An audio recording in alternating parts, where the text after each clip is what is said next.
थकित को शांति का वचन, भाई भगत सिंह के द्वारा, फरवरी 26।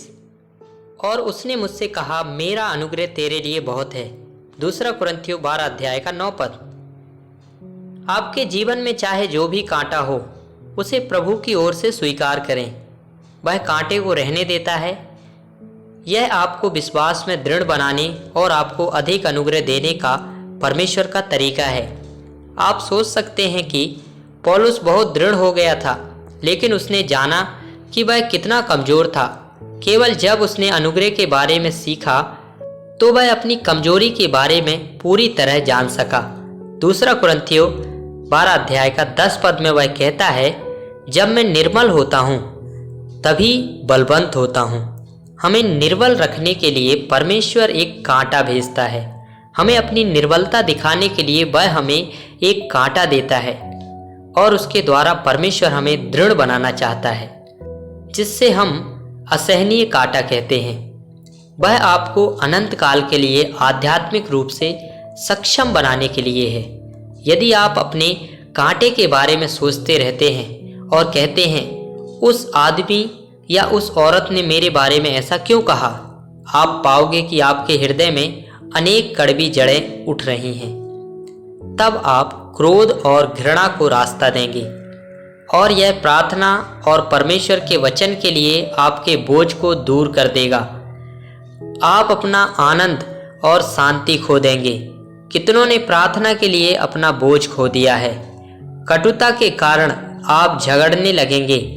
आप प्रभु से कहते हो, 1 या 2 दिन में इस कांटे को नहीं हटाओगे तो मैं फिर से सभा में नहीं आऊंगा और ना ही प्रचारकों को देखकर मुस्कुराऊंगा।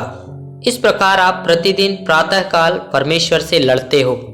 वह सर्वभौम परमेश्वर है, जो वह हमें तीसरे स्वर्ग में नहीं सिखा सकता। वह हमें इस कांटे के द्वारा पृथ्वी पर सिखाता है। पौलुस जिद्दी नहीं बल्कि विनम्र था। वह जानता था कि वह कांटा उसे और भी विनम्र बनाने का उत्तर था। परमेश्वर का स्तर बहुत ऊंचा है।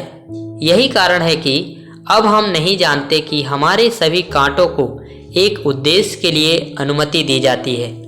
क्या आप अपने कांटों के लिए आंसू बहा रहे हैं? कृपया परमेश्वर के विरुद्ध कुड़कुड़ाने के लिए पश्चाताप करें। कांटों के लिए परमेश्वर को धन्यवाद दें, उसमें आनंद लें और आप पाएंगे कि आपका आनंद कई गुना बढ़ गया है। अब से आप अपनी गवाही को और अधिक सामर्थी और परमेश्वर की सामर्थ को आप में उतरते हुए पाएंगे।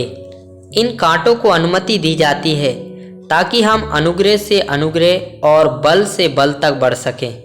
तब परमेश्वर हमें अपनी परिपूर्णता में लाएगा। अब देखो कि कैसे अनुग्रह और सच्चाई एक साथ चलते हैं, अनुग्रह और शांति एक साथ चलते हैं, अनुग्रह और महिमा एक साथ चलते हैं।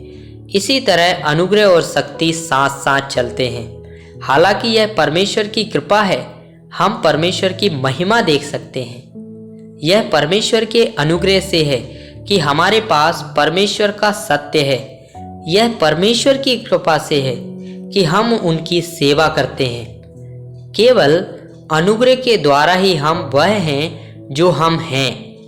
इसलिए हमें अनुग्रह देने के लिए प्रभु हमारे जीवन में कांटे डालता है।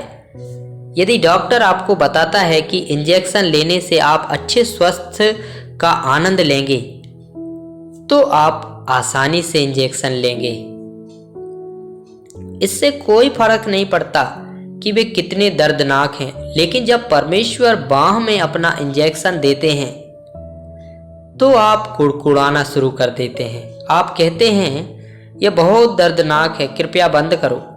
परमेश्वर का कांटा परमेश्वर का इंजेक्शन है जो हम पर अनुग्रह करने के लिए डाला जाता है। वह आपको यह कहते हुए उत्तर देता है, मेरा अनुग्रह तुम्हारे लिए बहुत है। और आपका कांटा चाहे जो भी हो और कितना भी दर्दनाक हो, आप इन 2 शब्दों में उत्तर पाएंगे, मेरा अनुग्रह। यह मत सोचिए कि आपका मामला अलग है। हम सभी के पास अलग अलग तरह के दुख होते हैं, पर उपाय वही, ईश्वर की कृपा। वह कहता है, मेरा अनुग्रह तेरे लिए बहुत है।